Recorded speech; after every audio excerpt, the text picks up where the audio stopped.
Oh man, it's a good day. It's a good day to be here and I didn't have the right sound effects on the whole time. Look at that. Look at that. Oh man. Jeez, why didn't you tell me you couldn't hear any music? Man. All right, let's get into this. It's right over here. We've got the thing, it's all set up, it's the stuff. How you doing there, friends? Good morning, good afternoon, good evening. Whatever time it might be in your part of the world. Welcome back to the live stream. My name is Jeff Fritz. I'm C#Fritz in all the places out there. And we're going to write a little bit of code tonight. Tonight is August 24th, 2026. I'm so glad to see you. Thank you so much for chiming in. We've got a couple people hanging out in chat. We're broadcasting live on Twitch and YouTube and LinkedIn, and we're joining our friends on the Gunnar channels tonight. How you doing out there? Everybody that's watching on the Gunnar website, it's good to see you. Thank you so much for tuning in. I hope you're checking out some of the cool glasses that Gunnar has to offer. But if you've been watching my streams, you know that I've been wearing Gunnar glasses for almost 10 years now. They've got all kinds of great options. I'm a big fan of what they've been doing over there. It's always fashion forward, really great stuff. High quality materials. You can't go wrong with a pair of Gunnar glasses. All right. So if you're watching on the Gunnar channels or you're on the Gunnar website or maybe your name's Gunnar, I don't know. So good to have you joining us. Thank you for tuning in. I'm going to put on a pair of one of my favorite Gunnar glasses tonight. These are the Novatos. These are a wire frame that have an octagonal frame that and I have them in the amber 65%. So these are like blue light glasses, specifically for when you're working with screens, right? So just like I am here for the next hour or two that we're together, got my glasses on, feeling good, and not only do I have glasses to die for, but I've also got shoes to die for. It's true. So your mom's dog's name is Gunnar. Maybe Gunnar should wear Gunnar glasses. There you go. And if he's wearing Gunnar glasses and he plays soccer for Arsenal, then is it Gunnar wearing Gunnar for the Gunners? Huh? Huh? Well, I think we're onto something. Let me tell you all about. There's a project that I've been working on for a while now. Gosh, it's been maybe 3 weeks, called Dayframe, and this is a project that we started just a few weeks ago. We were working on things around our map project, and we've had a lot of fun building the map. But the map project is something really that the only people who can use it are other streamers, and there aren't that many other streamers out there. And quite frankly, the map project is something that isn't going to get a ton of use. I wanted to build something that's going to be a little bit more useful. A lot more folks have a stake in and that want to use. And you know what? Maybe we can even solve some problems for some folks along the way. And we got some ideas, we got some suggestions during one stream, and we started putting that together. And the idea for Dayframe came about. So Dayframe, and I'll put the link in the chat here on my Twitch chat room. Learn more about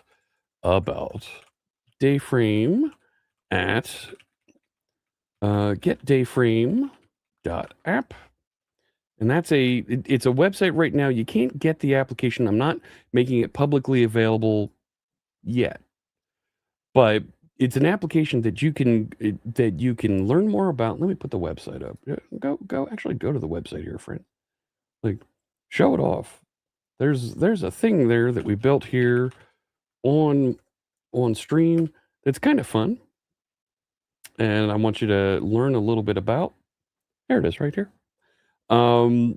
It's an application that's built to have all the things that you do that's productivity wise, something that's going to help you make you feel better about your day that you're working on, but it's all in one place.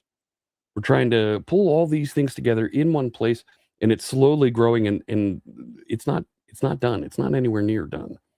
Some of these features are more done than others, and quite frankly, the simplest one, the RSS feed, is probably the most done of them. We're growing and adding features to this, and I want you to be here along the ride to learn how we're building things, how we're using AI to help build some of these things, how we've designed some things ourselves, and we're growing and adding and making this something that's going to make our lives easier. It's going to make us feel better about what's going on in our lives because we're going to get this inherent dashboard of everything that's going on that you're interested in without having to go and constantly stare at your phone or constantly flip apps and look around. These live tiles over here are they're going to really make your life easier because you're going to get this inherent dashboard of here's what's going on with the things that are important to me. So, we're going to be building and working on that for a bit tonight. Let me go over to Spotify. Let me get some music playing to get us started here. You know, I like to have some groovy music in the background while we're writing code together. So let me spin some up here and let it take its good old time getting started. Thanks so much, Spotify. We really appreciate that. That's taken forever here. Let's go. Yeah, we're gonna go to the. You know what? No, I'm gonna go to the rock playlist. Stream Beats rock playlist. This is music that's DMCA free, it's royalty free. Check it out on Spotify, on Amazon. I don't think they have a playlist on Apple Music, do they? I think they might. Be sure to check it out. It's all free for you to listen to wherever makes you happy. Big thanks to Harris Heller and his team of creators for this music we're listening to today.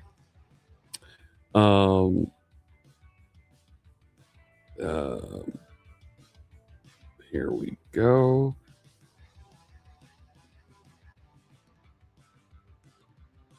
All right. So I've been working on this and I've been doing a bunch of features and building and growing and the I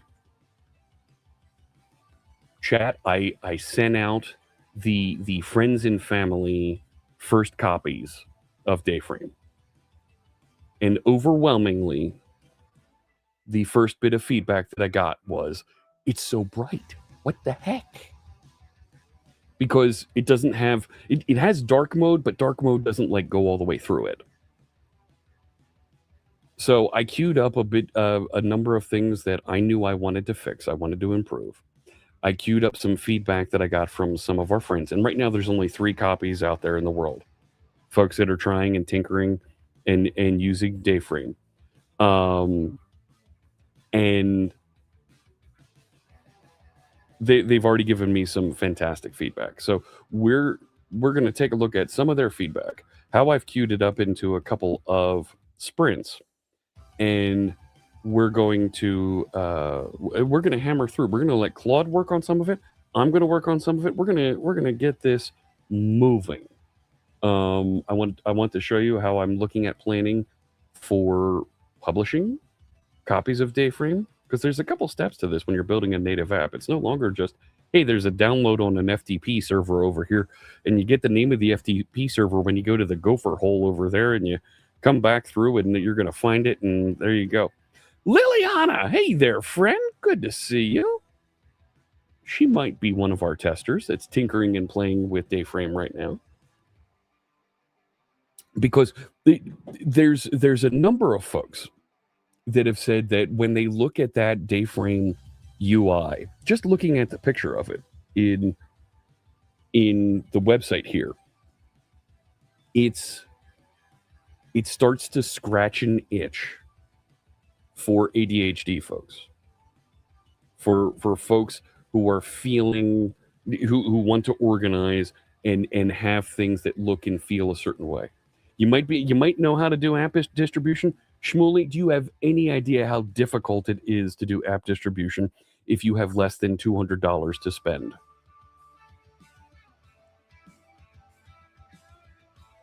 The amount of gating on app distribution right now is ridiculous.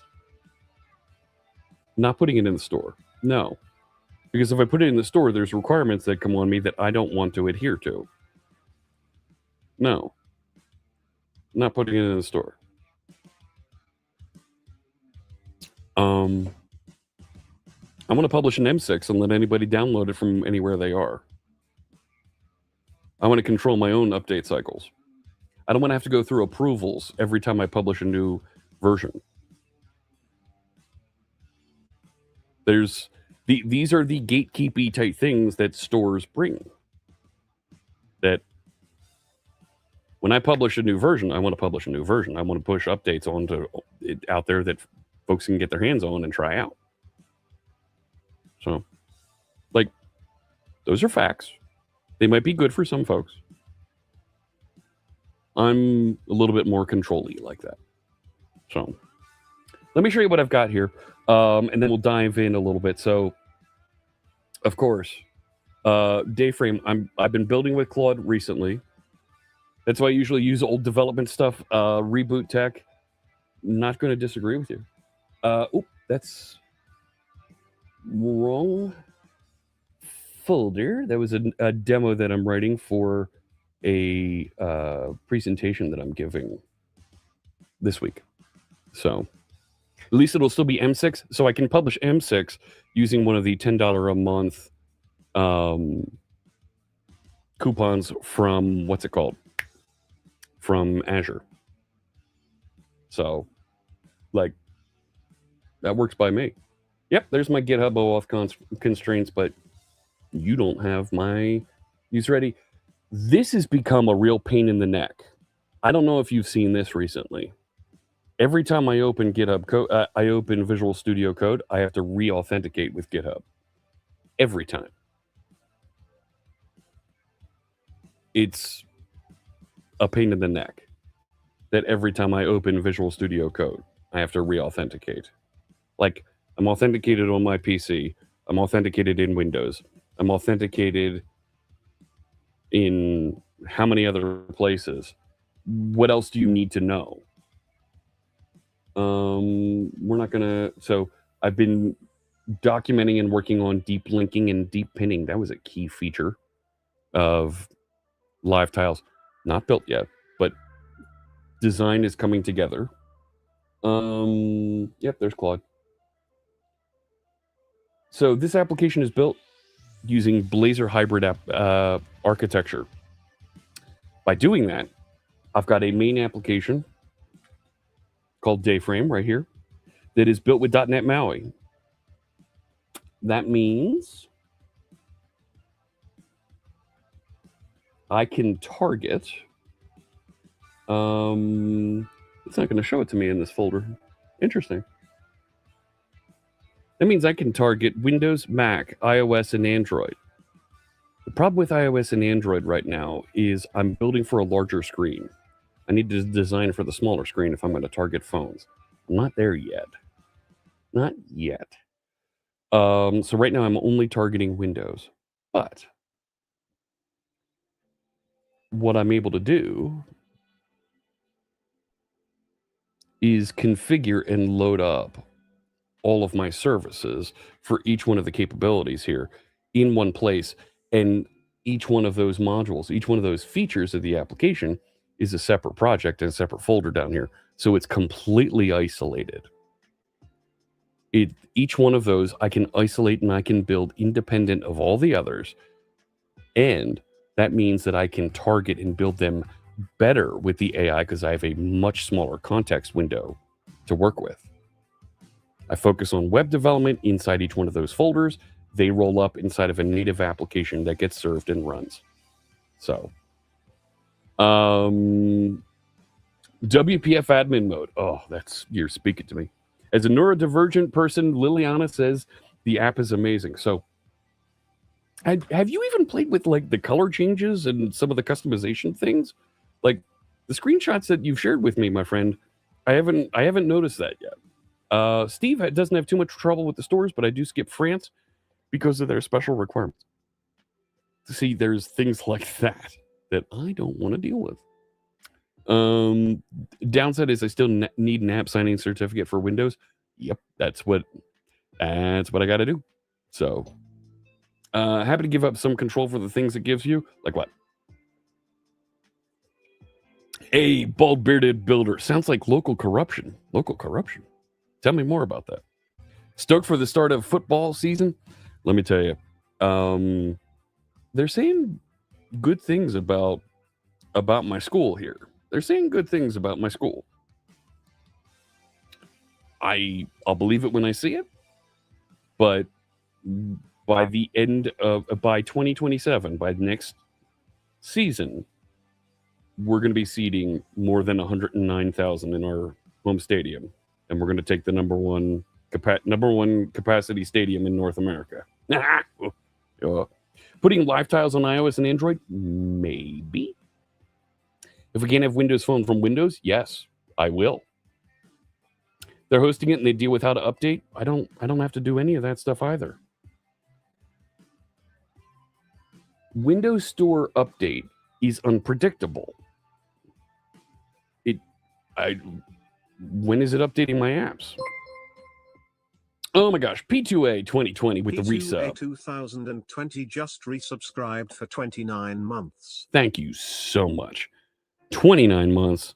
Really appreciate it. Thank you. Thank you. Thank you. So, if they sign it at least, yes. I still have to register and pay how much to be a part of that program for them to sign it.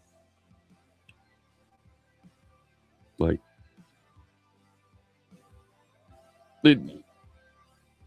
these are like no shade throwing. Like, these are the pros and cons that I was weighing because I spent an evening looking at my options. What do I buy? What do I use? How do I ship my application? Because shipping an application isn't just put a zip file on an FTP server and point my gopher hole at it. That doesn't sound right. That doesn't sound right. And why is it Gopher is back?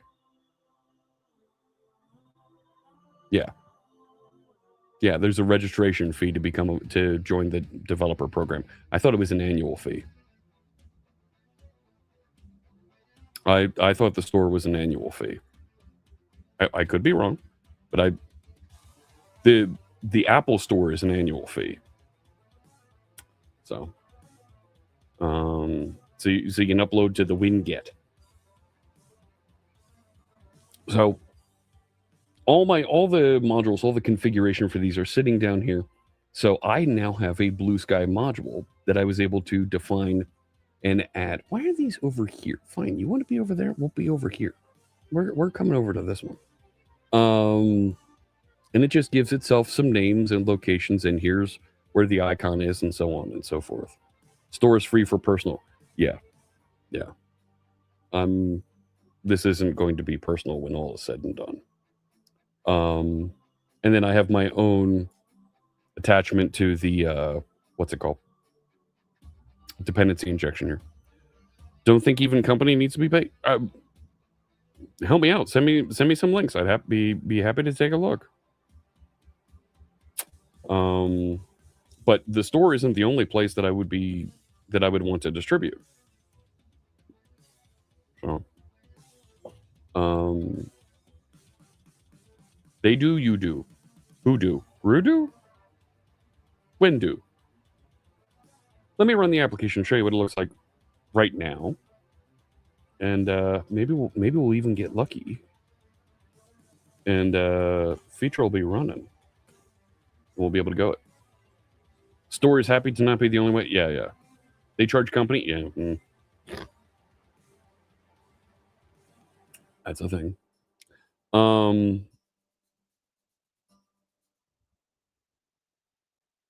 So there is, gosh, I don't think I shared this since. Did I? My younger daughter is officially on the Penn State marching band, so she's going to be marching at all the stadiums. Now, you had a Blue Sky account.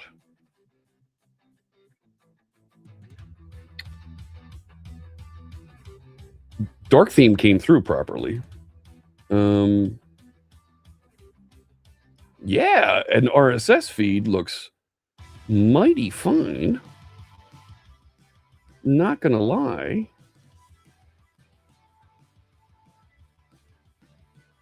That's looking pretty good in dark mode.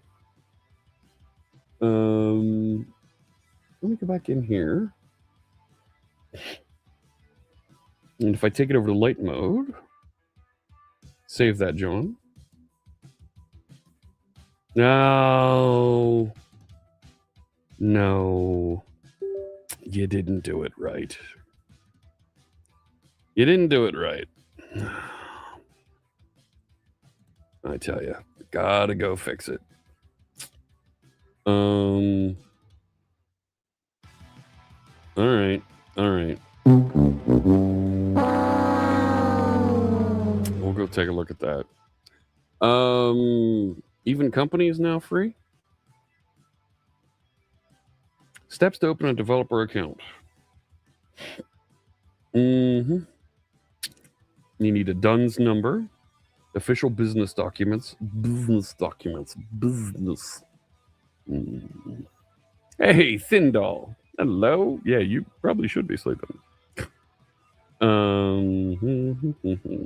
Your company developer account.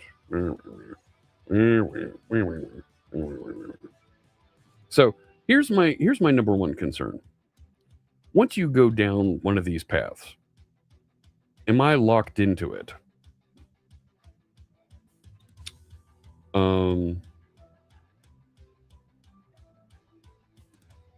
The get started for free. Begin identity verification with a government issued ID and a selfie. And then how long does it take to distribute?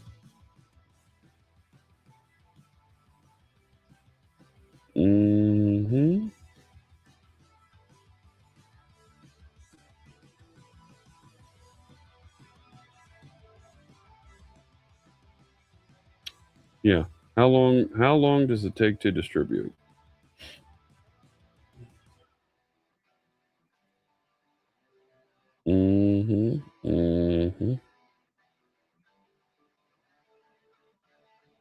Complimentary OS will automatically check updates every 24 hours.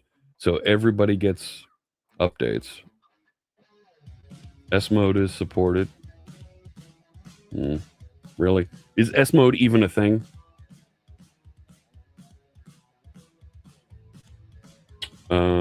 Package flighting. Shared dialogue.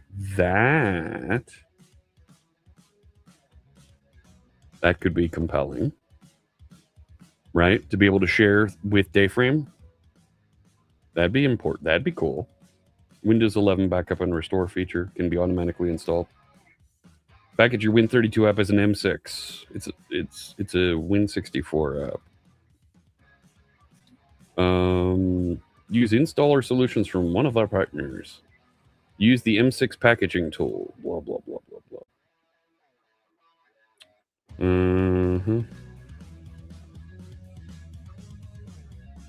All right.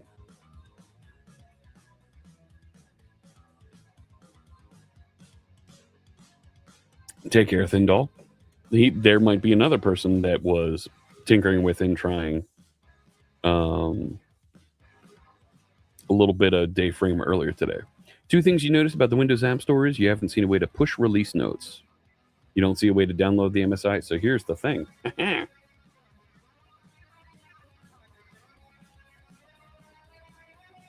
I put release notes in the app. Boom. And these are stub release notes. I actually generate the release notes when the GitHub, when it does the publish. So this is pretty cool now. Like I can clean this up a little bit, but we're getting there. You know what I'm saying? But our now that says we're all caught up, but we don't have a Blue Sky account. Ah, there it goes. Why did it take a while to load? But hey, I know that guy. It's a first swag at a Blue Sky integration, but you can view Blue Sky inside Dayframe. And it'll show you notifications. Ta-da! They aren't even. You can't really click through to them yet. I'm working on that. You can see replies here. So we're getting somewhere. Like most of these modules that were added are proof of concept. Blue Sky is definitely proof of concept. Like I would even call it early beta. GitHub works. GitHub just flat works. It's backing off. All right, fine. So user feedback, module enabled visible buttons behave erratically. Our buddy Thindall was telling me this, that the enabled, disabled don't behave properly. You can have released notes in the store itself. As for downloading the M6, it's not great right now, but you can use winget download to get the store signed M6.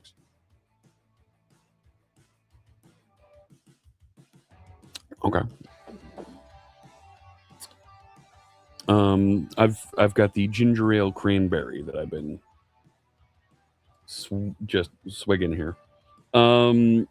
Blue Sky sticky navigation. So when you click into a chat bubble on a Blue Sky message to see the replies, it takes you to a new screen to see the replies. But then when you come back, it's like you just went to that page. Hey, JS Govind. Hello. Oh, yeah, right. We're having an evening stream here. And these evening streams that I've been doing seem to be landing really well with folks that are in Australia, India, the Asian folks in Asia, really connecting instead of just folks from North and South America and maybe Europe, maybe Africa. So, let me see here. There was a request for a status indicator. This is the one that I'm currently working on, light and dark theming, and that RSS. Now the RSS feed does work. So let me give that feedback over here back to Claude. So when I first set the theme in the settings, it doesn't initially take on the module that is active after I exit settings. Let's see what Dr. Claude has here for. Hey, Billy Cool. Greetings to you in maybe Europe. The bottom padding of those chips is interesting. Yeah, there's a number of. You were talking about Blue Sky, or no, that was over here. Yeah, I've purposely kind of tabled the GitHub UI for a little bit because I wanted to. The RSS I feel like is really good, and I wanted to kind of nail down the RSS and say, okay, RSS works, and I'll come back and I'll do more with GitHub, and like I'm trying to componentize my attention on each one of these modules because I mean it's like I'm running things single threaded here. I'm not trying to use squad and just like blast through like 6 features at once in 6 different parts of the application. If I had unlimited tokens and unlimited access, I would do some of those. You call those pills? I think, yeah, I've heard these referred to as pills or capsules. I can see calling them chips also. No, it's not a chips versus fries thing. I was reminded today I need to get my visa for going to London. I'll be in London in about 6 weeks. I'll be in London. I'm about 3 weeks. 1, 2. I'm 2.5 weeks from Kansas City. I'll be in Kansas City for KCDC on the 9th, 10th, and the 11th. I'll be in Sofia, Bulgaria the week after, the 13th through the 17th. I'll be in Bulgaria. That's assuming they can ever figure out how to buy me a flight, because right now, for some reason, the travel booking system doesn't think I exist. They're lozenges. That's what these are, lozenges. Yeah, pills is the one that I've heard. And that was rude. Claude just deciding to close it.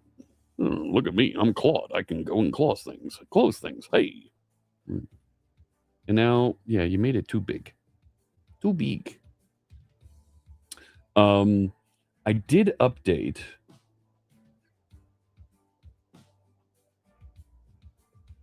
I did update the control of the live tiles so that you can move into empty spaces. So I can grab contacts and just kind of drop it right in there, and it moves, right? Or I can make blue sky wide, and just kind of move it right in there. And now blue sky is wider, and the messages and things that it shows there. So, like, these are all flexible choices, and you can make this behave the way that works for you. Bald bearded builder says, I'll appreciate this working with agents. You had an agent read all your video transcripts, blog post, and build a new My Voice skill that it uses to write comments, PR descriptions. So now agent speak is much more concise and uses terminology like meat and potatoes and willy-nilly. It's got the bald bearded voice. Oh, that's fantastic, my friend. What a great idea. Yeah. I do tell Copilot to go read my blog so that it understands my writing style. So, but like, I have a blog. Like, I'm old at that. It's unnervingly good at sounding like you. At any point during release notes or something, does it mention does it say Roll Tide or mention barbecue sauce? Then I would believe it's you. If it didn't, I would know it's the AI.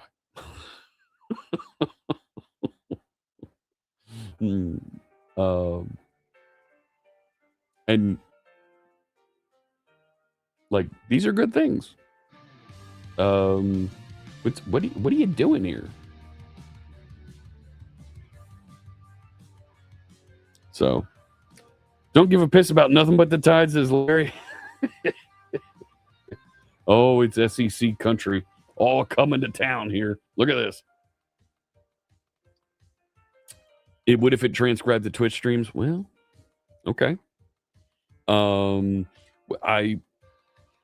It's funny. It's like Alabama, Georgia, Florida, and they all hate Tennessee. They all hate the Vols. Don't get them started about the orange and white. Yeah, there you go. Beat UT. There it is.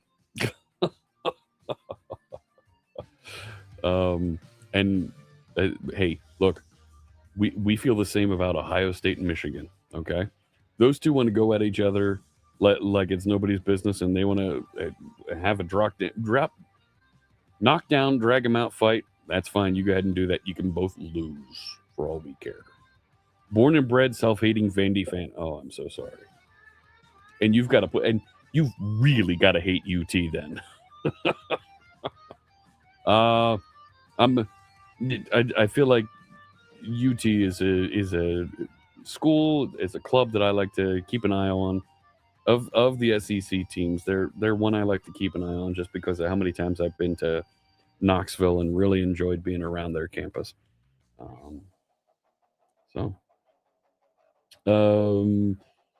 You're trying to reproduce what's really happening, then go from code alone. Why does it do this? It all of a sudden thinks, hey, I can open and use the app. Like, no, you can't. You stink at this. You stink. And I keep coming back to this picture of the bug. You better not be clicking around in here, friend. In fact, I'm going to move you over here.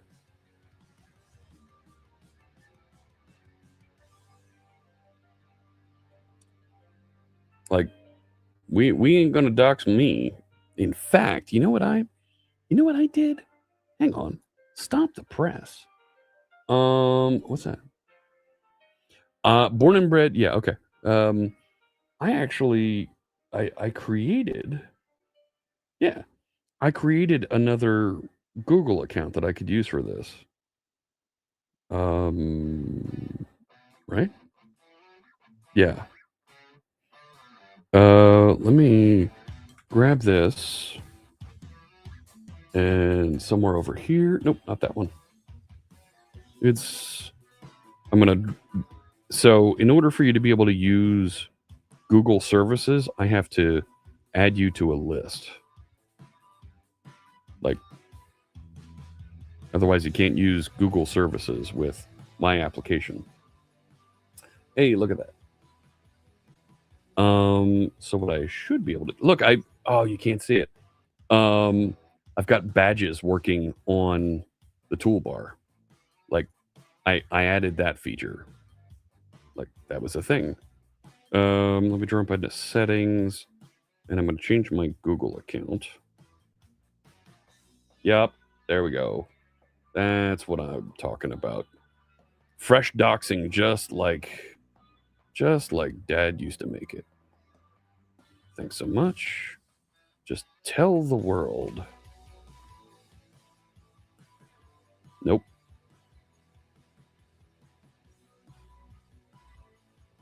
And next.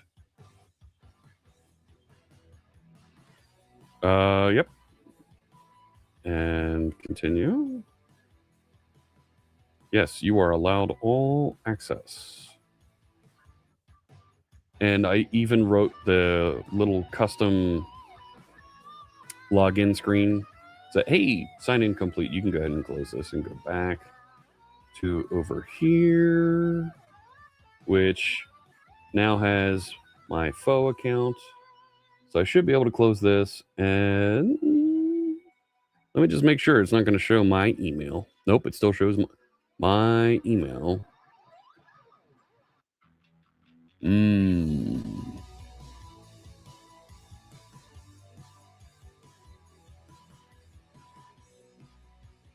Yeah. Well, that's a fix that needs to be done. Oh, we broke it good.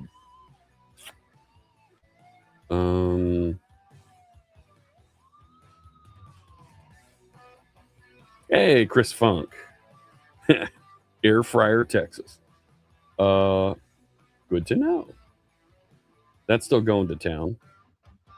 Making changes. It should refresh the theme almost automatically over there. So, and evidently that's what they're doing. It's 108 freedom units. Oh my lord. Oh my lord, that's hot. That's hot. That's what that is right there. Don't go near that one. And I gotta switch off of that because we don't want to show. Cool. 42 Celsius. Oh boy.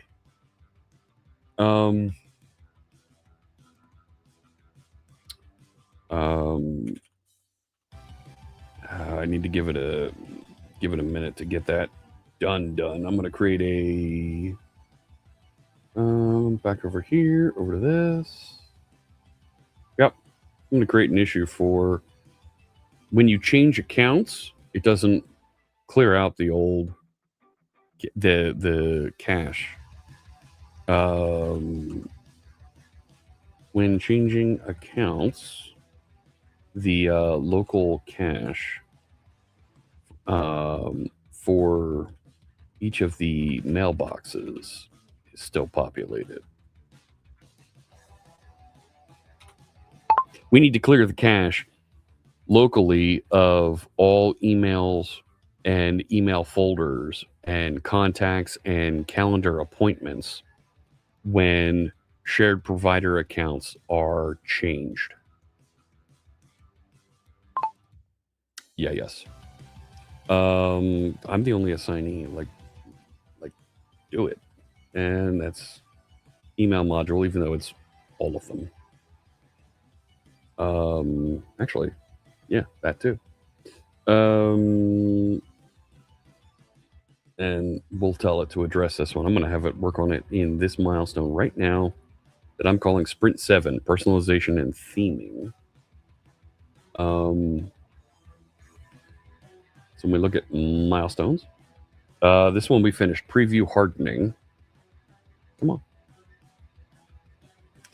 So blue sky connections were just randomly gaining lost. Got that fixed. RSS feed lower pane now fills the whole screen.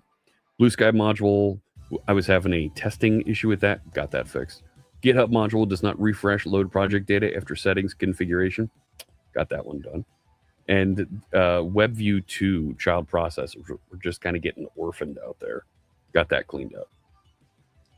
Heading back over here. So Sprint 7, I've got 6 items on this now because I just added, right? We're working on the theming. We're going to add a feature to allow you to control the live tail flip frequency. And I had this initial idea. Chat, help me out with this. I'm going to get your feedback on this as well. You saw when the app runs that the tiles flip every so often. Well, I want you to be able to control that frequency. But at the same time, Liliana gave me a good suggestion here. You know what? I want to be able to turn that to off, no flipping at all. Or, you know what? Flip when there's notifications. Something new is available or has happened, then you can flip. Otherwise, don't flip. Huh? Does Gunnar have readers? I think the closest that I would come to that is the really small glasses that I like. They're in my backpack. And those ones, stand by, because we have a Gunnar question. Give me a second. We'll just go right over here for a minute. They're actually a few years old, the design. Not old, but they're older. Frame shape, come on now. They're round. No, it's not loop. Oh, no, it's not loop. Or Pacifica. There's round, and then there's like round.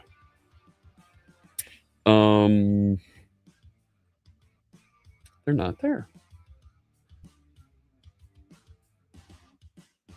The pair that it's not Monterey is a very large pair of glasses. Let's try oval. Echo are a pair that I really like. Vapor I like, but they're not small, like reader size. Shield? No. I have a couple of those. They're nice. All of the Gunnar glasses have a plus 0.5 magnification built into them.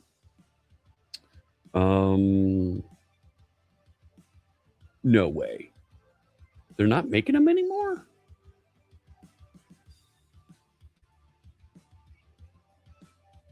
Hang on.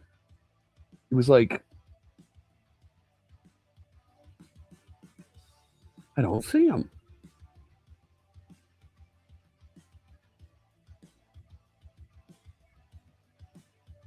They're a really small pair of glasses. No way.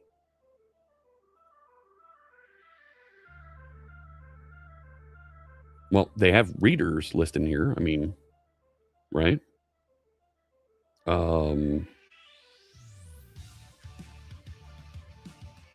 There's a link to those.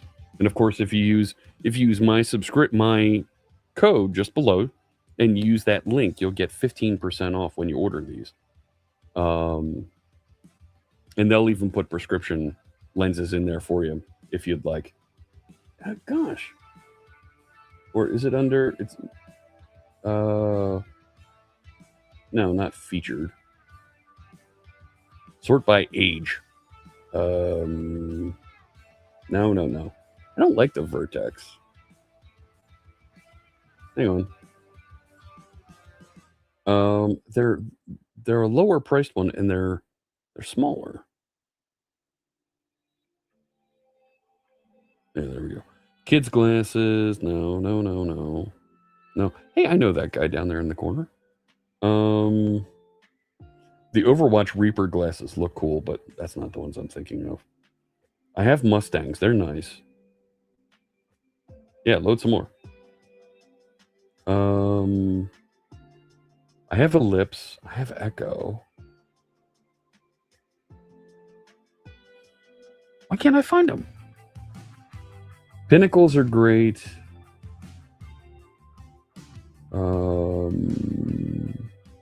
It's not Emissary. They're like Emissary. It's not the Toki. Marin. That's the one I was thinking of.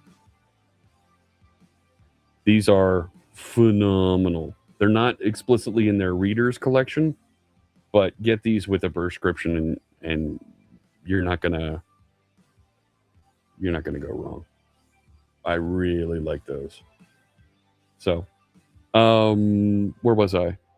So, you're not using milestones for your app. Maybe you should. Milestones are nice to be able to group things together, and to give you some idea of what done is, right? And that's a big challenge a lot of engineers have. A lot of tech companies have. When is done, right? And that's why you have analysts and program managers that say, "Oh, wait a sec. There's bugs here that should be included in a release, in a new version that gets published of software." Done is never done. I fall trap to that all the time. Shmuley says that only flipping tiles when there's a reason to sounds great. Okay. You know what? Then, yeah, let's get this dialed in. And this was Liliana's suggestion here of, hey, let's allow you to not just control a time frequency to these, but turn it off completely, or turn it to only if there's a notification. I think that makes sense. Need something half or 0.75? Yeah, all of their glasses have half built in. So, you've been thinking about getting new glasses, but kind of want smart ones. You're talking about like a Vitur glasses. I have a pair of those. They're like 3 or 4 years old, and I wear them on an airplane because they put your television right in front of your eyes. It's like right here, and that with your phone is so fun. Oh my gosh, I've watched baseball games. I've watched American football games with that, leaning back on a plane, and it is phenomenal. You have a clear picture of when your app will hit 1.0. Other than that, sure, right? Like how fast I get through with these means that's when I'll do a release. So, like Sprint 7 here that I'm trying to get through is tile flip frequency. I want to limit text selection on the Blazor web view for non-selectable UI components. Like, no. Split bar for the live tiles isn't resizing correctly. I got a report on that in a screenshot. This is something that I think is going to be just fun, and for neurodivergent folks is going to really light them up. You want to be able to change the color of a tile. Well, don't go into the settings menu. Just right click, change the color. The background of the nav bar, I want you to be able to right click and change that color also. So we're going to put that in to this release this sprint that I'm working on right now. So what's the make? So Vitur, Viture, is the manufacturer of those glasses. I forget what the model number was that I got of those, but it's from a few years ago. Visor, however, there was some major news that came out this week, or over the weekend. They're starting to ship more. Their goal is to have Visor in a couple hundred people's hands by the end of the year. So that's coming. I don't know if that means they're going to start shipping in September, October, November, or they're going to just ship a couple hundred units in December. But by the end of 2026, they want to have a couple hundred of their founders' units shipped out. The rest of them in January, February, they were saying. So that's in his podcast, in the founder of Immersed, his podcast. So we should see something in the next 6 months. This is the third or fourth time we've been saying this. See what happens. And he came right out and said on his podcast, It was never a problem with manufacturing. It was never a problem with product quality. It was one of their partner organizations refused to give them the legal go-ahead to ship. That's their word. He wouldn't name that partner. We all think it's Google because of the Android operating system that they're on. We're all pretty sure it's Google, and we'll see. Context menu and right-clicking. Well, there already is a context menu. There already is one. Let me head back over here. What are you doing here? What are you doing? It's working on the theme stuff. Can you hurry up and get done? It's been 25 minutes.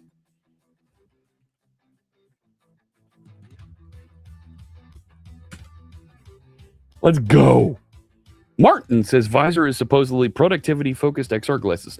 It's not supposedly. It's not supposedly. You find the projected screen on the bird bath lenses too small? I can't say I've used a Visor yet because only a small handful of people have used them. I'm usually using this John.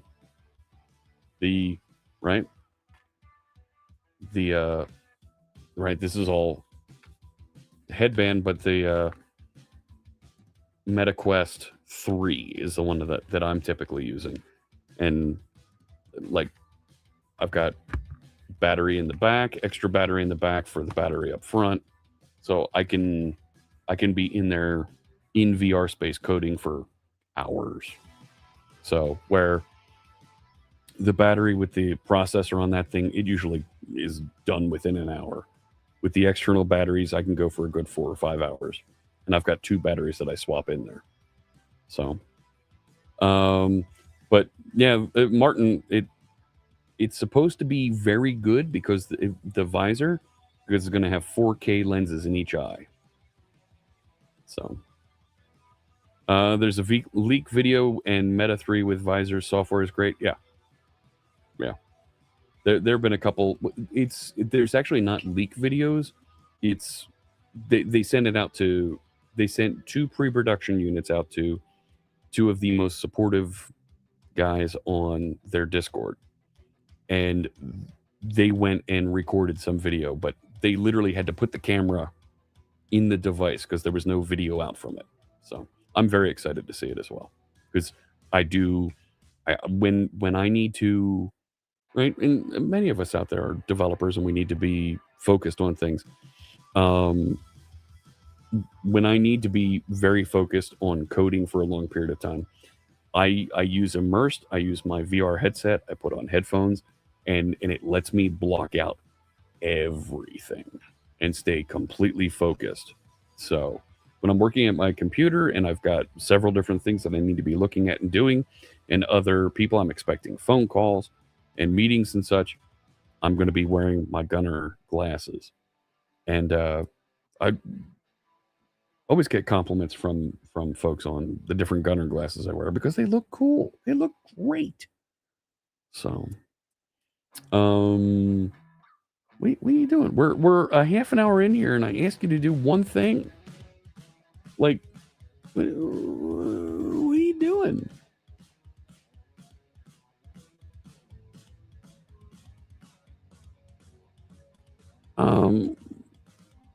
Why does every command take 30 plus minutes with you? I mean, seriously. You're still working on the same CS file. Yeah, you screwed that up too.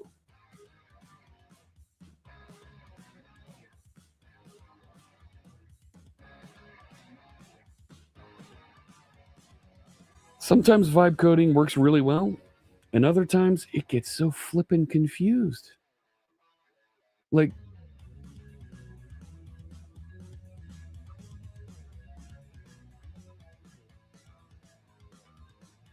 fine.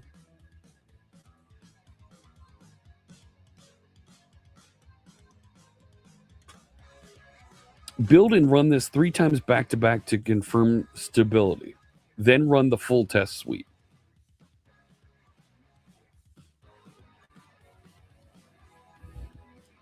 No, you don't need to build and confirm stability like that.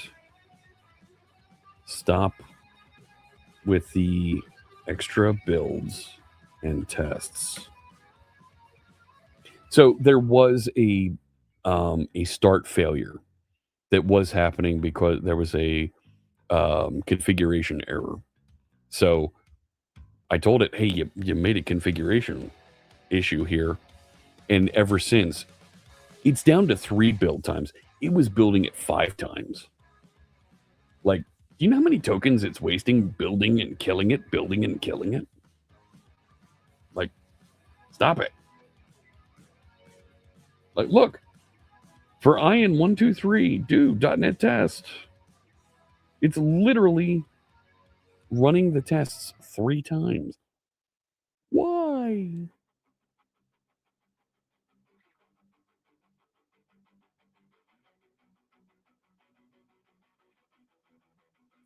And do one final check.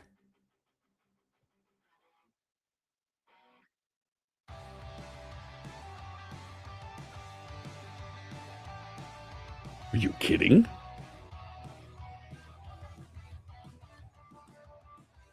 Like, I'm sure this is not entertaining for you. And I'm waiting. I want to get back into my application. But this thing keeps clobbering stuff. And it's not just changing it, it rewrote the whole thing.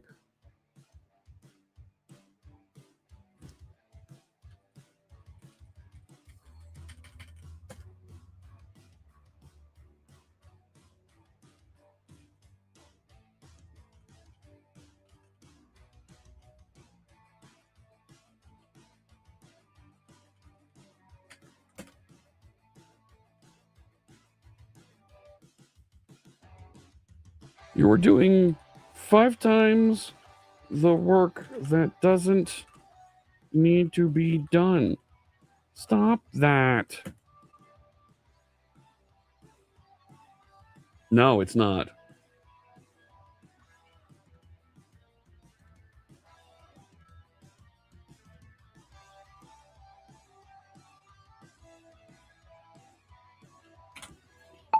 I don't want you to go off on debug loops or extra diagnostic tests unless you are explicitly directed to. Period. You will work on only the tasks that you have been assigned and nothing more. Save these directives into your configuration so that you don't run off out of control like this again. Period.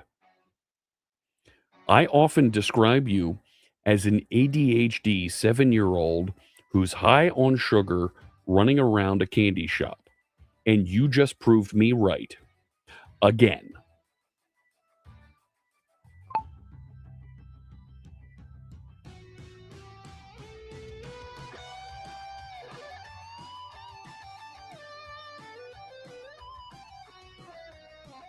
No, it wasn't building and testing per OS. It's only focused on Windows right now, Martin. My configuration file. It's a good question. So for those of you that are non-technical out there, the framework that I'm using allows me to compile and deliver for Windows, Mac, iOS, and Android. 4 different operating systems. And 4 different types of devices. But right now, you can see here, I only have it configured to build for Windows. I wanted to make it, I wanted to make this very focused, and let's get one of them right. And then we'll dial in Mac, because those two are roughly the same, right? They're the same shape screens we're building. And then we'll look at going to Android, get that working on a different shape screen. And then we'll go to iOS last. You've gotten skeptical about the high effort level. I kind of agree with you. And it installed an update while I was going here. I'll stay inside the assigned task and won't chase debug diagnostic loops without explicit direction. Theming fixes are on disk, build clean, 720 unit tests pass, nothing committed. Good. I'm going to restart here because, well, yeah.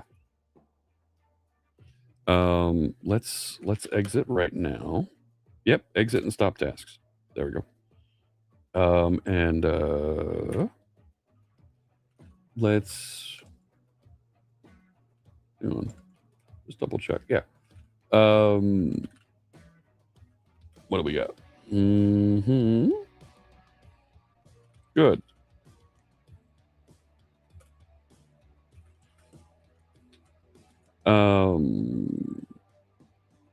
Working working through dark theme fixes. Cool. Push that. And then I'll jump right back on to Claude. Hey Claude, how you doing? Let's go. Fable 5 is now a standard part of my Max plan. You can use up to 50% of your weekly usage limit on Fable 5. Wow.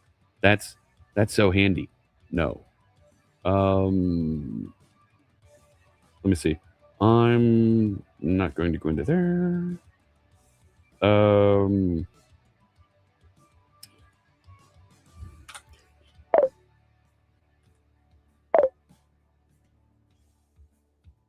What? Did I lose my microphone over here? No, it's the right microphone. You don't like it. I think we're done with the theme fixes. What's next in Sprint 7 for us to work on? Let's queue up this branch and PR using GitHub Stacks. GitHub Stacks is a way for us to create a small change and then create another small change on top of that and another small change on top of that. It's kind of nice to be able to isolate those changes instead of kind of running them one by one and making sure that they're very isolated. Yeah, I went to a max plan. I upgraded to a max plan because I found myself writing demos outside of work and building things to demo for customers. So I went and upgraded to the max plan. Already open and up to date. Still has these open issues: 102, 101, 61, 48, and 116. Right click, tile color customization. Splitter resize bug. That's going to be... I don't believe you. I don't believe you, but go ahead and show me. Effort should be understood by the prompt, so it's on a high effort here. I honestly, I can knock the effort down to medium. Yeah, switch to medium. You're working too hard here. And I agree, it should be inferred by the prompt. You float between medium and high. I was doing a lot of work earlier today in medium. Not gonna lie, it was pretty good. It was pretty good. I'm using Sonnet 5 is the model that I'm using. So for the non-AI versed, the folks at Anthropic, they make Claude, and it's funny. My wife has actually started talking about Claude, like Claude's her personal engineer that's helping write software for her at work. She was talking to Claude to the other folks that work in the HR at the company she's at, and like they want to use Claude now too. So there's 4 different models that you can use: Sonnet, Fable, Opus, and Haiku. Haiku is a very small one that's really good at doing grammatical and text operations. Sonnet is very good at efficient, direct coding tasks. That's the one that I typically use. Opus is really good at doing some analysis and exploring and diving into and exploring different things. It sounds weird to say, it gets inquisitive. And then Fable is the biggest one that does the longest running tasks. It's the sledgehammer. Like, you're having a hard time figuring something out, let Fable work on it for a little bit. It's going to cost you a lot. Each one of these One costs more than the other, and they're kind of in the wrong order here. Like Haiku is the cheapest, then Sonnet, then Opus, then Fable. And they're kind of so. Opus is really good at analysis. Yeah, essays, I'd believe it. Sure, hope I get him reimbursed. We'll see. So it's created a new branch stacked on top of. It's going to create a draft PR, a draft pull request. So that's changes that it's going to submit, and then it's going to start stacking those. Won't create a PR with zero diff. Yeah, I know. Yeah, you have to actually do something with this.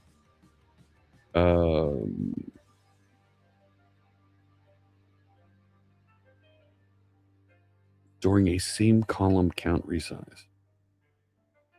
Okay, we'll see what that looks like. So, like my goal eventually here, and let me show you how this is building right now. Right now, what it will do is when it does a release, a release when it says, hey, here's a version that I'm going to ship and make available to folks. It's going to go find the output of here's what changed between versions, generate some release notes, and stuff it into the application in my release notes document. And then it's going to go and do the build, publish it, and pass in the version number of things. Right now, it's going to zip it. It's going to go grab my dev cert, which is self-signed right now. And if I follow like Shmuley suggests and use the Microsoft Store, I won't have to do a couple of these. It'll be slightly different. And then it creates a release. It creates a version. Right now, it's publishing a zip file. That release right now would appear over here. But this is a private website, so it doesn't matter if it appears over here. What I want to do is make it appear on this site. We'll get there. This is a different website. It's a public website. It's open source. So I would publish that release over here, and then you'd be able to download it from over here, and it's all GitHub at that point, which gets me back to one of the things that Shmuley was saying. Doesn't need to be hosted by me. Microsoft would host it, and if I put it on GitHub, Microsoft hosts it anyway. So we'll see. We'll see where I end up landing that. So,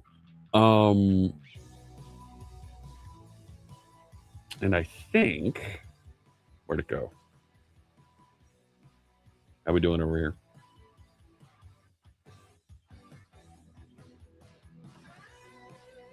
Fixing some tests.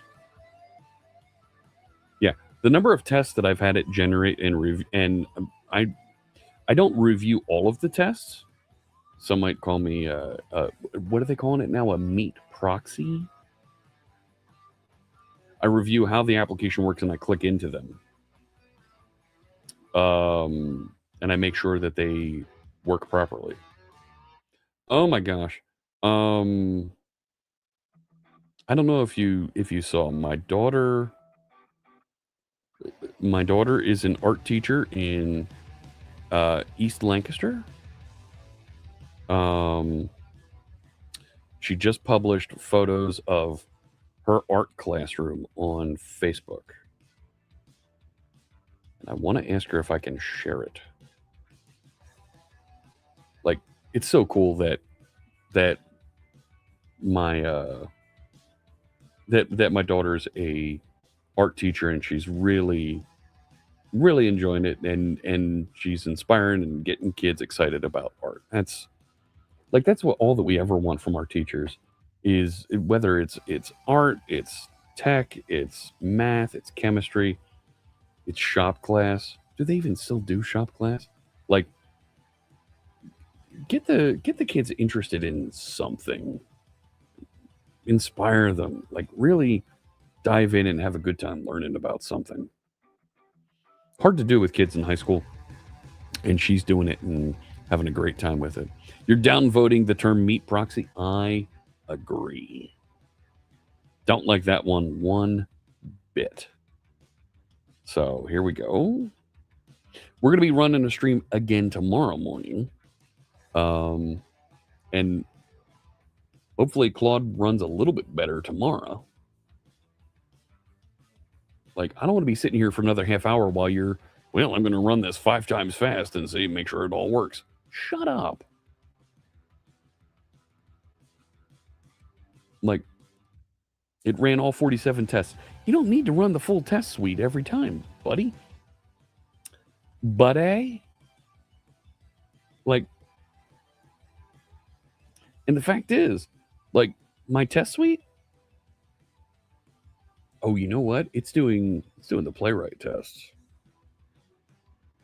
There's playwright tests in there. Stop the press. Who is that? Run the test? It's running it, but it's like, what the heck is it doing? Like, give me a second here. Like, come on now. I gotta jump up one, and then I can go into there. Right, and if I just don't .NET run. That's wrong. Don't do that. And I know it's really, really small and it's off the bottom of the screen, and that's okay. Like, it's actually, like, it should run it really fast.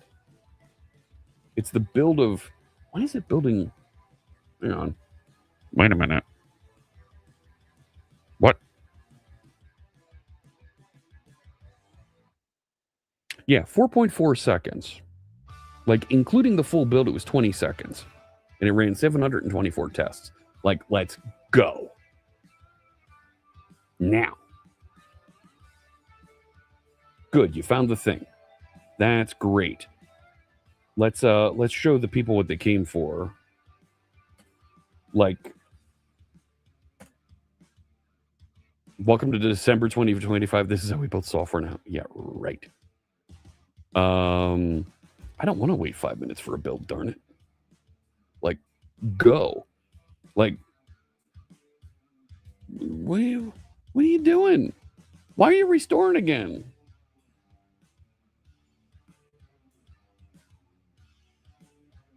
You just built. Yeah, there we go. Come here. We can show blue sky. There it is.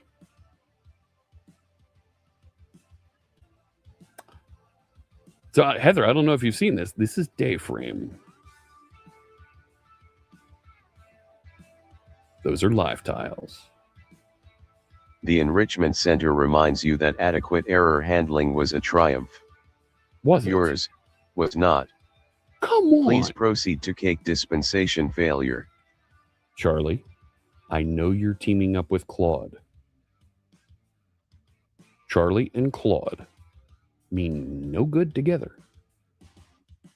I've got plugins so you can see GitHub. You can watch your modules, your projects in GitHub. I've got work to do on the user interface here, but for proof of concept, it works. And it has feedback coming in here. Let me just double check that I'm not doxing myself when I go into... No, we're good there. Nope, didn't clean out the folders. No.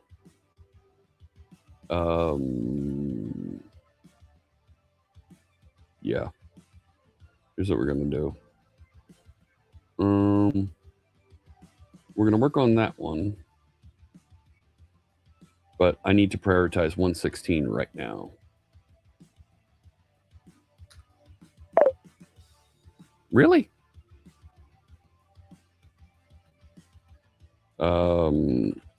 I need you to prioritize 116 right now. I can see email and calendar content from an old signed in account. Oh no, I can, the contacts aren't here.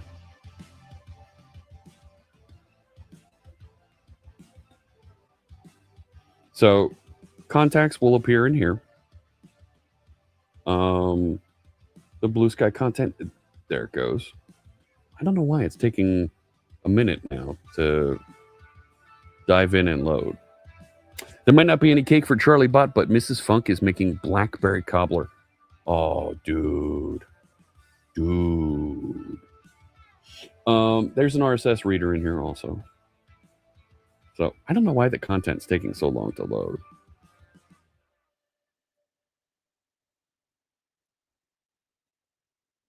Like, clicking into those, it should appear immediately. It shouldn't take 2-3 seconds to load something. That should be loaded.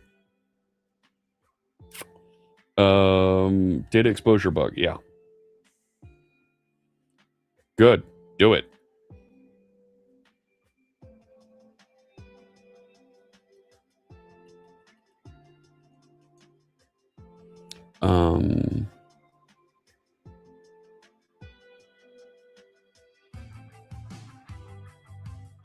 So I feel better about that's going to be done. But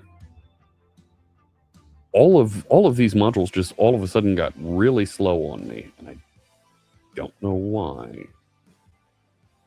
Like, I could open a debugger and dive in and take a look at them, but why? So,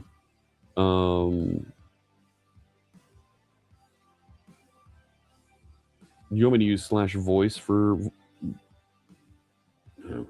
No. I'm not into that. So, I want to continue working on this tomorrow. Because I think there's huge potential as this thing evolves. But I don't want to work on it if it's going to take 5-10 minutes to just think to get into anything.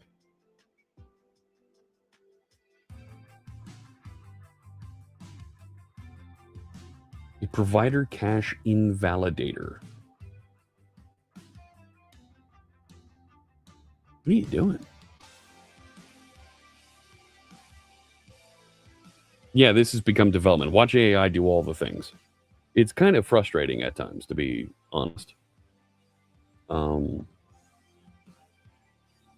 Because some of the things it decides to do, because I've put in the constraints, I've been putting the constraints around it are just kind of lame and slow, and it's like, what are you doing? I'm also recognizing that I'm falling into radio guy voice again. Squad on Claude? No. Where can you see my agent setup? You can't. I don't make it available. I don't make this one available. I can show you what's in there. Like, Claude MD is pretty clear about, here's what application type it is, project layout, product direction, module switching, main content area for active module, left navigation pane, Windows Phone style, live tile rail. Starts off as 2 columns. Consistent blue tile backgrounds unless a module explicitly overrides them. Visible tile text and icon content. Layout fills the pane cleanly. Current and planned modules, and you can see some of the ones that I've got listed here. I've already gotten into GitHub, Blue Sky, RSS. We're going to make a Photos app. I'm not sure about instant messages. I don't know about that one. But sports scores is coming. There's market news, stock market news. We're going to add that. So architecture, implementation guidance, module assembly, registration pattern.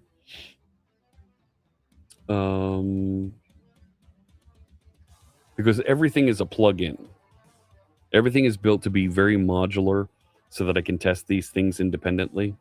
So even though these are Razor class libraries, so like, let's choose the RSS one because it's nice and simple and it's not working on it. This is a Razor class library, right? It just contains web content. So it has a series of services that are built into it that it knows how to parse and read an RSS feed and then turn that into data. Did I read a recent blog post from Anthropic around context engineering? No, I haven't read it yet. Let's see what you got there. I can't believe I'm trusting Billy with a link.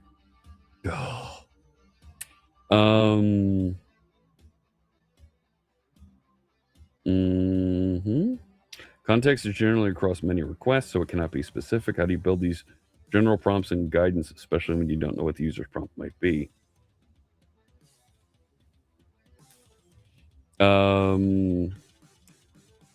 When we read transcripts of our own internal usage, we see several conflicting messages. Leave documentation, don't add comments. Yeah. Give Claude judgment. Design interfaces. Use progressive disclosure. I believe that. Simple tool descriptions. Auto memory instead of memory and Claude MDs. Okay. Simple specs go to rich references.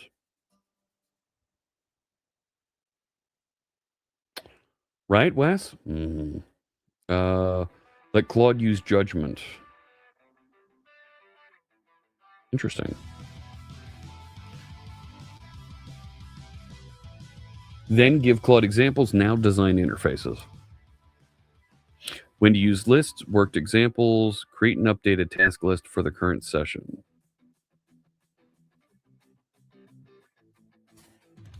I don't know.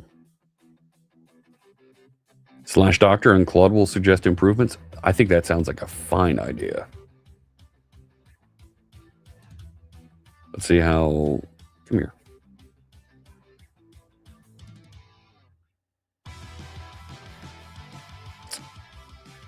Three errors building. Like, what are you doing here?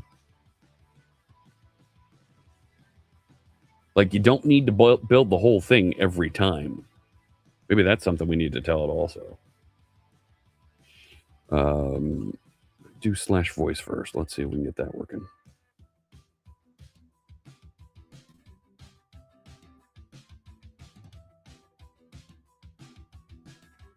No. Maui and you have a fun relationship? Really? Is it in Hawaii? No.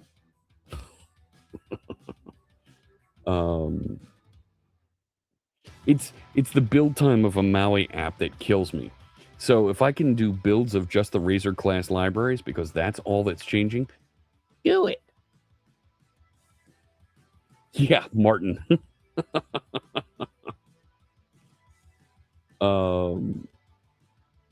And now it's going to run the full test suite, which takes 5 minutes. Like, no.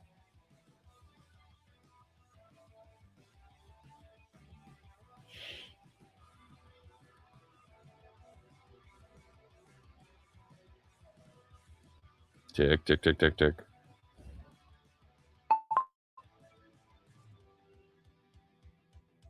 Oh, now we're going to work.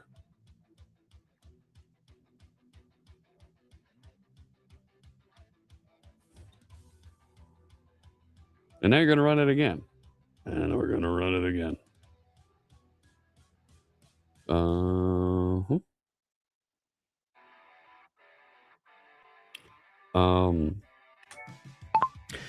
When you're building code, you don't have to run the full test suite every time. You can run unit tests focused on just the library that you updated. Hey, my secure gift, good to see you. Sean is here on LinkedIn. How you doing over there, Sean? Welcome in on the LinkedIn. Hello. So we're going to get this up and running and show off Dayframe again here in just a minute. And then I think we might want to put some things on the website. I think. PC Nerd, how's it going? Hello.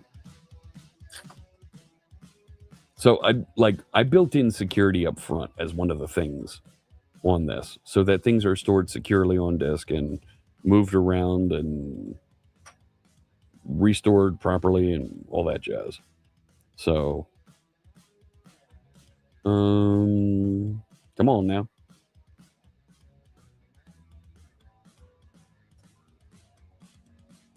How am I doing this evening? Well, let me tell you. I'm waiting for Claude to get its keister moving here and building and deploying stuff for us. Robson Previato, how's things in Sao Paulo, my friend? Good to see you. Lou, dialing in from Traverse City. See, I said it right.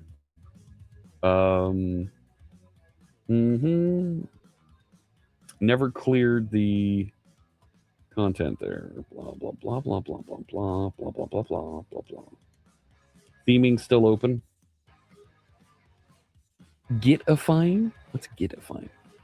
Claude's working tonight. You saw some headlines earlier today. It was down again. I didn't have a problem with outages with Claude at all today. So I'm quite happy with that. I do have to ask you, chat room, while I have you here,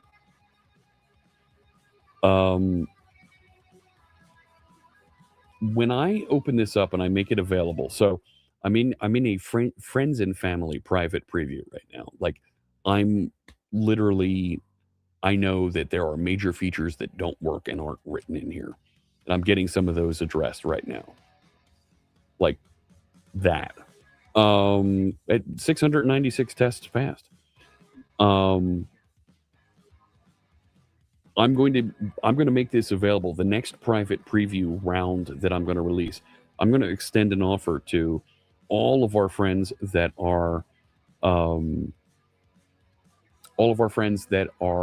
subscribers to my Twitch channel will have an opportunity to download the next wider private preview.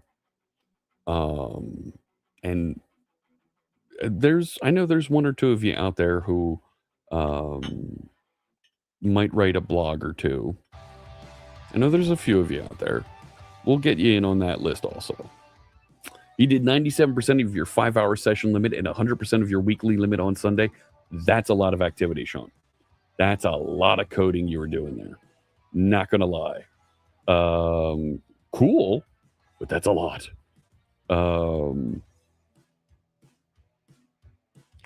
So yeah, here we go. Stop Hook ran the auto full solution suite and hit one failure. This is unrelated. Never touched the RSS. Yeah, I think we're okay. No.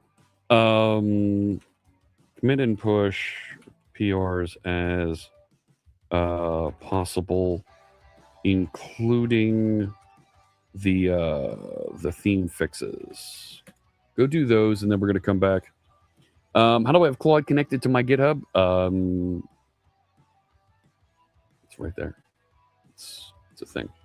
Teams Premium, it was nuts. Yeah.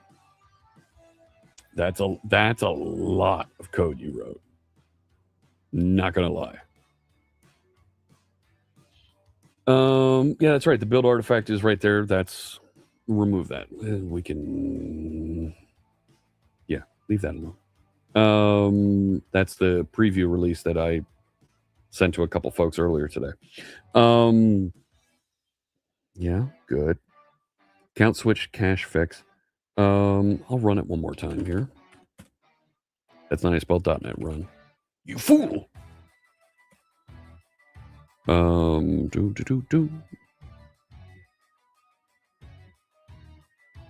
it like stops in the middle of restore.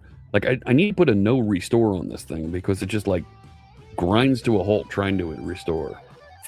Hey, M. Pulowski, how you doing there?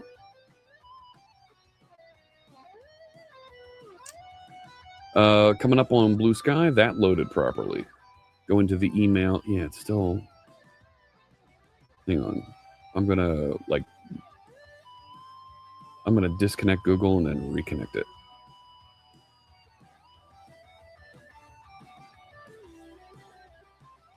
Yep, go ahead. Yep, go ahead. Yep. Okay.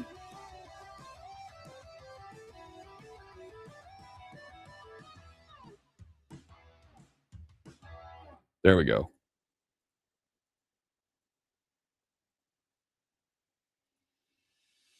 There we go. Now it's on my test. All right. Now I can show you email. Aha! So, we have an email box. It's still not perfect. It quite frankly stinks. And I have as an issue to work on the layout here. But folders, inbox, and then you click on one and you get to see it here. And all of the images are sandboxed. So are scripts, if there's scripts in the HTML. This is the frame down here is sandboxed. So it won't show issues, it won't run scripts. You would tell it to spin up multiple adversarial subagents to review its work. I wouldn't be surprised. I think you're right, Steve.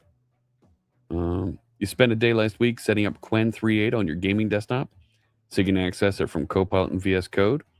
Excited to have the full AI experience. Nice. And I showed you here's where contacts would be. So there is a new contact deal you can key in here. You know what? It doesn't actually have. It doesn't have contact. Oh, email and phone right there. And we need other fields in here besides those. We'll get to it. Calendar over here does all the calendar things. Am I using any Telerik components? Sure am. Lots of Telerik components. The scheduler, Telerik component. Over here in GitHub, these cards, Telerik components. Yep. Retry in 14 minutes. It's not bad credentials. Like, it's fine. Lundo Spark, how you doing there? Yeah, right? You missed Windows Phone. It was Windows Phone 7 or 8. Windows Phone 10 wasn't a thing. So we're getting somewhere. We are. And I feel good about that.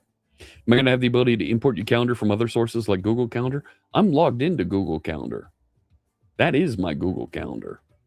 Like, I can go create a new event and sure. Deal with bald, bearded builders nonsense. Right?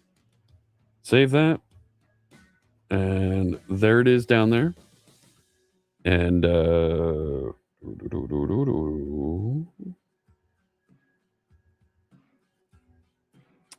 not that one. There it is. Stand by.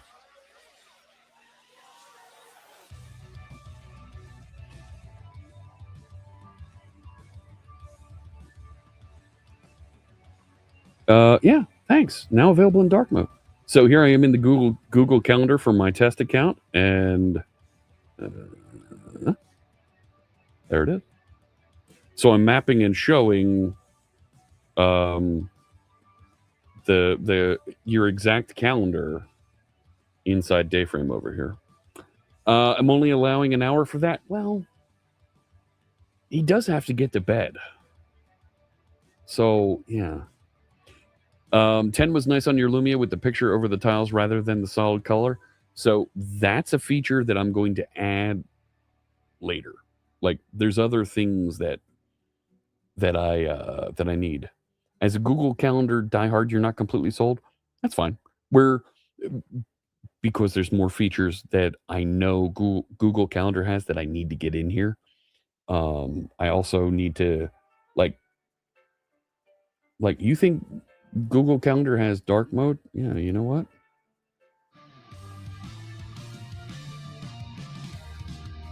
It didn't update it. Or did we not do dark mode in that yet? Did we only get it in RSS? Like, I said dark mode. Dark mode.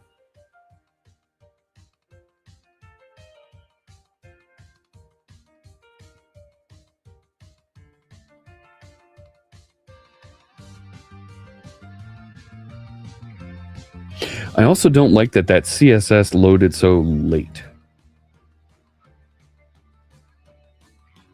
That's a problem. You are sold. Oh, well, thank you. But why didn't it show? There it goes trying to restore again and it hangs. It shouldn't apply on restart. Like, it did this whole thing in here.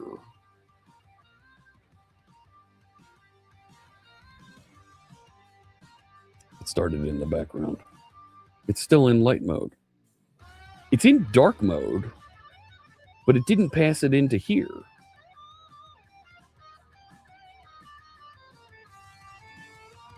And it's taking a long time. Needs more VB6. So there is right click to change the size of these things. Like, and I can even make that like big. You want big. Yeah. But it's not. Yeah. Hang on. 40.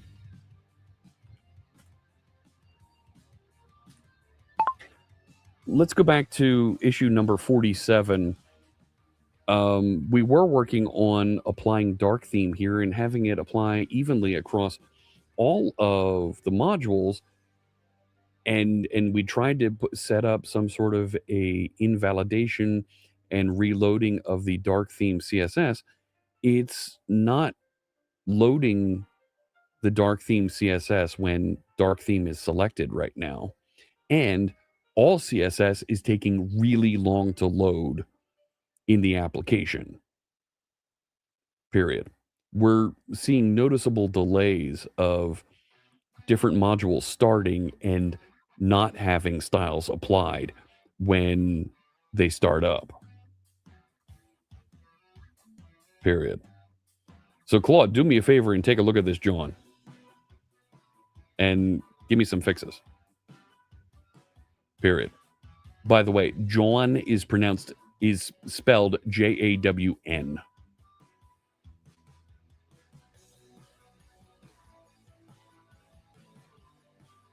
You make me sad. Fine.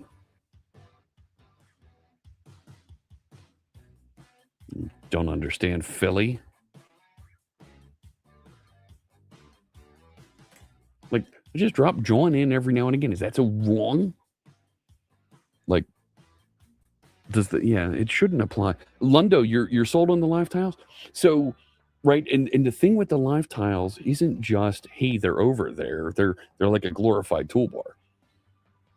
They're something that you can personalize. And I'm sorry, I forget who it. Lundo said about being able to do photos on them. Like, you want to be able to put a photo on one of those for the contacts. Great. Eventually, I'm going to be enhancing the live tiles so that you can pin in groups of topics. Pin a in-depth topic from inside of. What? Stop the press. Who is that? Hello, my friends. Joystick Nick, Ellie Face. How you doing out there? The Cooking with Heat crew is here. That's right. A live cooking show rated a software developer that's building with tiles. How you doing there, friends? Welcome in there. I'm doing a stream with our friends from Gunnar Glasses tonight. What was on the menu? So I saw that you were making something with potatoes and you kept referencing blue. What's with the blue? Tell me about the blue. I need to know more about blue. Bex, Hey, Bex. Good to see you. Oh, my Lord. Those are some potatoes. What is that? Oh, my goodness. Take a look at what they were making over here on cooking with heat. That's not the thing. Hang on. It's because I've got streamer mode turned on right now. One second. Disable that, John. Open that thing up. There we go. Look at that. Holy smokes. Yeah, that's right. Map of the blue potatoes. Those, okay, what's the sauce on the outside? Like, much respect. And what's the crumble on the outside? Please tell me that was something like panko and not like breading. I know, right, PC nerd? I was just drinking a little bit of ginger ale. Now, oh my. Wait a sec. Does that remind you of Scott? They could be gluten-free. Oh, so they were breadcrumbs. I made and flour on the dredge. Yeah, you could definitely do something with that. Looks amazing. So what? That's blue potato inside. And what's the sauce? I'm sorry, I must have missed it. Greek yogurt, heavy cream, chili crisp. Ooh, okay. Not gonna lie, those look pretty darn good. And I heard a thing about orange plates and a sushi bar. There was something about Ellie's stream and orange plates and a sushi bar. I'll leave that to somebody else to describe and figure out. Anyways, those look amazing. Congratulations. They do look great. They make the food look better to have orange plates. See, I learn something from Bex all the time. I'm trying to fix the theming here. I told it to take dark theme, and for some reason, it stopped applying dark theme. So I'm telling Claude to go and fix it right now. While it's trying to do that, can I run it right now? Can we just do a quick run? Like, do that? Like, just make it happen. You're 4 minutes into this thing. Like, go. Ugoku sushi bar feels like a lifetime ago. It was just Friday. There we go. Boom. Yeah, now we're talking dark theme. Blue sky. Inside Dayframe. So blue sky, and you can turn on and off modules that you like, that you don't like. So blue sky, GitHub, so you can keep track of your GitHub issues and projects for the software developer folks amongst us. Keep track of your contacts, create contacts, log them all in here. Your calendar, that's not right. That's not right. But I'm going to deal with Bald Bearded Builders nonsense. I don't think we got the dark theme right on the calendar, friends. We're going to have to work on that one. And then, of course, emails. Yep, that one's not right either. You're going to have to come back to that one. The RSS feeds, though, that was working. It must be doing something in the background here. But being able to load, customize, and have your RSS feeds in the same app. And, of course, you get to move these things around, position them wherever you want. So it makes it so much easier to customize and feel good about and make the place that you work feel the way you want. And of course, I've changed the colors to the purple there. You can make them whatever color you want. The color icon for the badge in the corner, you can change that too. Appearance, badge color, right? It's red right now. To go with that purple, let's make it like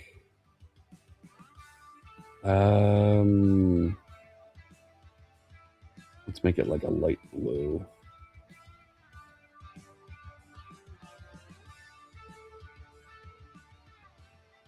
And now it's that color. So works fantastic. KGLW. The Kaiju Global... The Kaiju Global Locator website? We can make that. That could be a thing. King Gizzard and the Lizard. I was wrong. Here I thought it was a kaiju reference. I was that close to being really wrong. So lots we're going to do here. Lots we can do here. And I'm really happy with how this has been evolving. Like, yeah, tile text color, tile icon color, you can change those up. So if we wanted to go like yellow, sure. And then make the text color black. No, black. The icon color, yeah, make that black too. Right? No, didn't click that. Over here. There we go. Those two are actually images. We're going to need to do some work on that one. Kaiju Battlefield Surgeon. I like that, Sean. Yeah, we're going to need to do it. The text didn't take the color either. But you know what? That's why I build and work on this here in front of you so that we can test out some of this. Now, dark theme.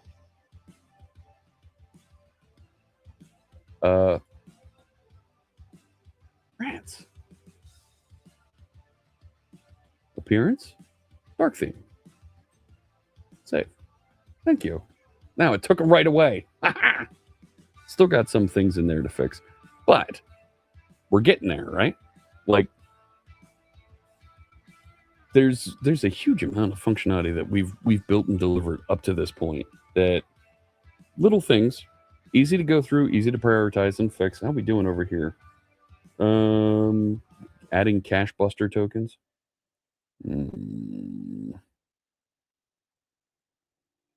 Like, I'm concerned about how long it takes for these things to load.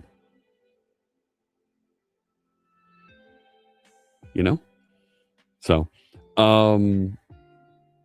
yeah, once again, here, let me do I didn't do a shout out. Let me do a shout out to our friend, Ellie Face. Make sure you check out her channel. Big thanks for the raid, Ellie. I hope you're enjoying dinner and they didn't make you waffle it or any of that stuff. Over there on the Cooking with Heat channel Monday nights. Make sure you check out our friend Ellie Face there. Give her a follow. She's always doing something fun on Monday nights. With Cooking with Heat, the longest running live streamed cooking show on Earth, if I have that right. Even what's his name has watched it. From Good Eats. Oh my gosh. You know what I'm talking about. Alton Brown. You updated the site. Did you? Fantastic. Drop a link. I'll click through and show it. There it is. cookingwithheat.tv. Well, look at how fancy that is. Life is short. Talk with your mouth full. Running for 10 years, 8 months, and 21 days. So, it all started as Google Hangout in November 2013. After TwitchCon 2015, became an interactive show on December 2015. There you go. Nice. Oh, it's great that you're really claiming your space here. Good for you. That's great stuff. And the design looks fantastic. So, head to the school for structured cook-along material. Tell me more. I love the gradient background. Recipes. Pringles, honey, mustard, chili, slaw, dog. Yeah. Yeah. That's great stuff. Dietary restrictions. Gluten-free made it up there. Yes. Hey. It's not bad. So when I do a search here, if I do a search for like pasta, look at that. It finds pasta topics there. Nice. Potato spaghetti. What? Zucchini noodles? But potatoes? Oh, very cool idea. Hey, that's my application. Like, don't get me wrong. I want to show off my application, but I'm working here. It almost looks like hash browns. You know? Very cool. Oh, congratulations. That looks great.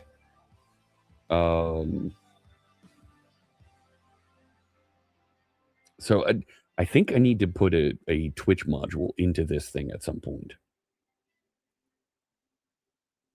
So you can watch Twitch from inside. Hey, thank you. That's really cool. Thank you for the raid. And friends, like I said, make sure you check out Ellie's stream. We are getting close here. Now it's running tests. Focus runs are fine, but let's confirm broadly. Fine. Get this, and then, am I trying to kill your stream streak? How you doing there, Sean? Sean, drop me a line on Discord after this. Because we are getting, I want to get more and more folks' feedback on this app as we've been building it. One more makes 50. Ooh, ho, ho, ho. Okay, that's a record to break. I got news for you. The next one's gonna be the next stream's gonna be in about 11 hours. You went and broke all my colors here, friend. And the RSS feed, did we get it? No, we're still got some color in there we got to fix. That we'll address. But yeah, the email doesn't work. And the calendar was really bad. So I have a feeling I'm going to set Claude loose to go fix coloring on those couple modules. But big features that we've got working, and we've clearly got some color adherence for the live tiles that aren't quite working either. Have to get your driver's license renewed tomorrow? Ooh, yeah. That's a must. Tenno Diablo. Drop me a line, my friend. So, just a couple of folks, friends and family that I'm sharing it out to at this point.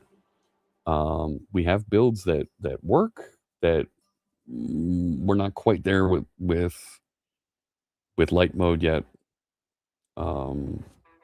So there's feedback rolling in. I wanted to cap between 5 and 10 friends and family taking a look at this. And then we're going to open it up within the next week to all the subscribers on Twitch.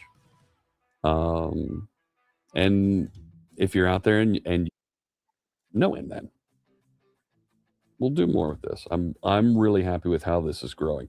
Let me check in with my friends at Gunnar. If you're watching us on the Gunnar channels right now, it's so good to see you. Thank you so much for being here. And not only do I have glasses to die for, I also have shoes to die for. Okay, that's the thing. Love the second article. So our friend Tenno Diablo writes an article for the Dr. Windows blog in German, and you can get translations for their blog if you go to Google or Bing or wherever fine website translations are available. And it was a very complimentary article. Thank you so much. There's I want to get the app into your hand. Oh my gosh, Sean. Code with Cian gifted Tenno Diablo a subscription. Thank Code you with so Sean much. gifted a tier 1 sub to Tenno Diablo. Yeah. They have given 84 gift subs in the channel. It's taking just a while to load. It looks weird. Maybe it's just I've got too many things running in the background. Thank you so much. We've done a lot here, and huge thanks to our friends at Gunnar. Make sure you protect your eyes, friends. If you're out there, you work in tech, you spend a lot of time looking at your screens. Maybe you work in an enterprise, you work in an office somewhere. check out the glasses available from the folks at Gunnar.